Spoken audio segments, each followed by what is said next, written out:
नमस्कार विद्यार्थी मित्र, आज आपण इयत्ता 7वी विषय सामान्य विज्ञान 16वा पाठ नैसर्गिक साधनसंपत्तीचा स्वाध्याय अभ्यासणार आहोत. प्रश्न 1. पुढे दिलेल्या 3 प्रकारांच्या आधारे नैसर्गिक साधनसंपत्तीचे वर्णन लिहा. अ. खनिज संपत्ती, आ. वनसंपत्ती, इ. सागर संपत्ती. अ. खनिज संपत्ती. खाणकामाद्वारे पृथ्वीच्या भूगर्भातून खनिज काढण्यात येते.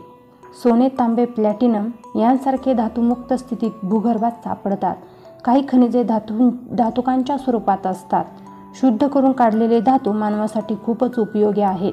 भूगर्भात सैंधव मिठाचे साठे सापडतात. जीवाश्म इंधन जसे दगडी कोळसा, खनिज तेल, नैसर्गिक वायू यांमुळे आपल्या विविध प्रकारची ऊर्जा मिळते. आपले दळणवळण, विद्युत निर्मिती सारे खनिज संपत्तीवर अवलंबून आहे. दुसरा आहे वनसंपत्ती. जंगलांनी वेढलेला भूभाग झपाट्याने कमी होत आहे. खरे पाहिले तर जंगलामुळे आपले हवामान, ऋतुचक्र, पर्जन्यमान, ऑक्सिजनचे प्रमाण अशांसारख्या अनेक निसर्गतः होणाऱ्या घटनांचे नियंत्रण होते. वृक्ष आपल्याला लाकूड देतात, त्यामुळे बांधकाम, शेतीची अवजारे, फर्निचर अशा गरजा पूर्ण होतात. पेपर, रबर, औषधे, तेल, साबण, सौंदर्य प्रसाधने अशा अनेक उत्पादने वनसंपदेमुळे आपल्याला मिळतात.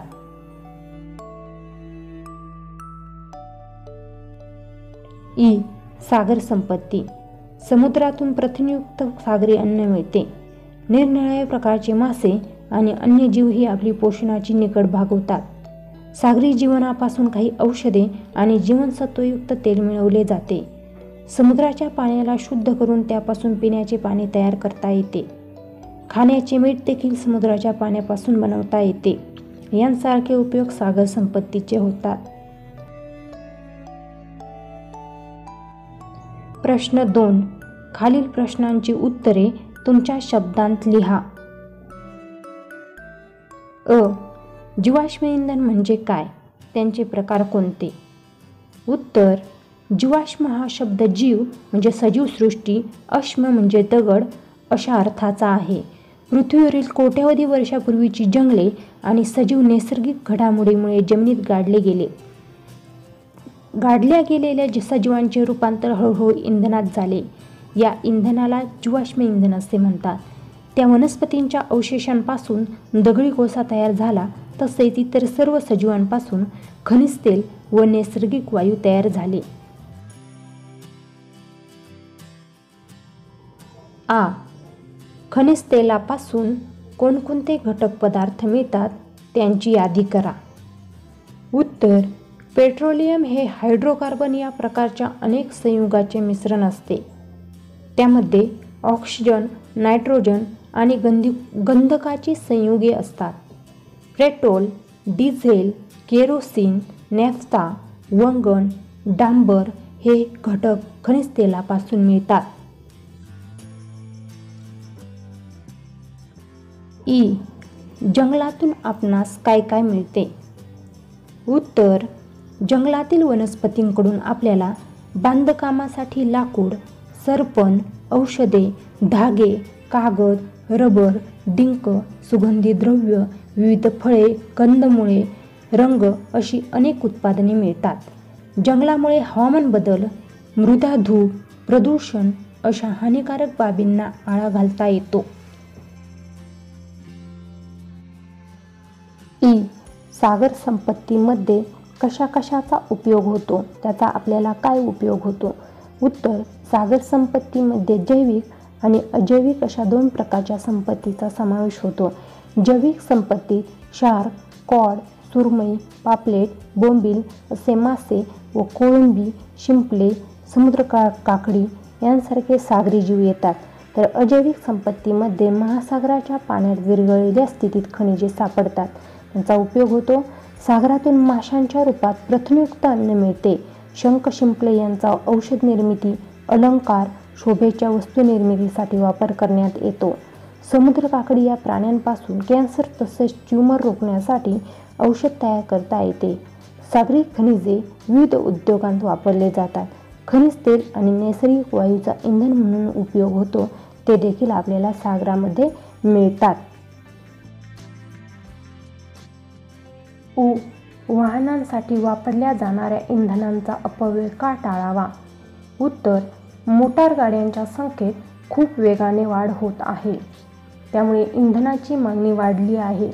मात्र कोट्यवधी वर्षापूर्वी तयार झालेले जीवाश्म इंधनाचे साठे मर्यादित आहेत.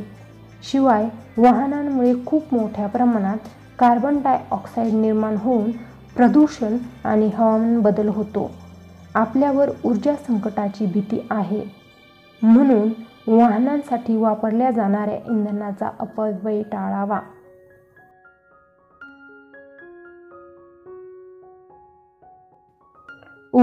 वनस्पती व प्राणी यांचे जंगलातील वैविध्य का कमी होत चालले आहे? उत्तर, मानवाच्या लोकसंख्येतील अफाट वाढीमुळे अधिकाधिक जमिनीची आवश्यकता भासते. शहरीकरण आणि औद्योगिकरणामुळे जंगलतोड झाली आहे. शिवाय आपल्याला ज्या उत्पादनाची गरज असते ती उत्पादने मिळवण्यासाठी आपण जंगलातील जैवविविधता नष्ट करतो. शिकार करण्यामुळे जंगली प्राण्यांची संख्या कमी झाली. 5 खनिजांची नावे व त्यापासून मिळणारे उपयुक्त पदार्थ लिहा. उत्तर, लोह खनिज, मॅंगनीज, बॉक्साईट, तांबे, अभ्रक 5 उपयुक्त खनिजे आहेत. लोह खनिजाचा वापर लोखंडी साहित्य निर्माण करण्यासाठी होतो. शेतीची अवजारे, रेल्वे रूळ, अवजड उद्योग धंदे इत्यादी पूर्णपणे लोह खनिजावर अवलंबून असतात. मॅंगनीजपासून औषधे तयार करण्यासाठी तसेच काचेला गुलाबी रंगछटा देण्यासाठी केला जातो. विद्युत उपकरणांमध्येही याचा वापर होतो. तांबे शीघ्र विद्युत वाहक असल्यामुळे विजेच्या तारा तांब्यापासून बनवलेल्या असतात.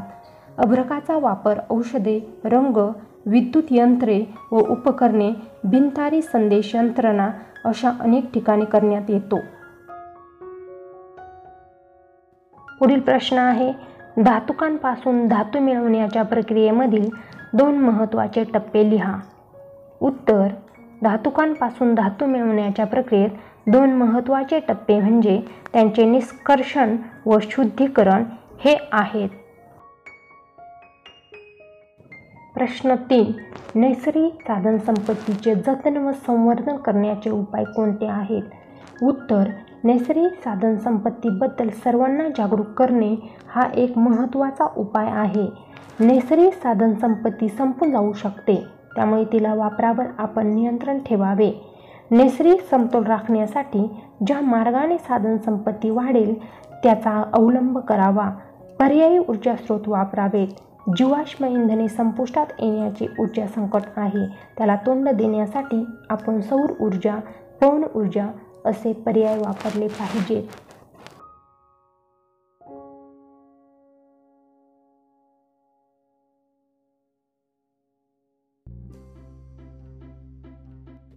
प्रश्न 4, पुढील ओक तक्ता पूर्ण करा.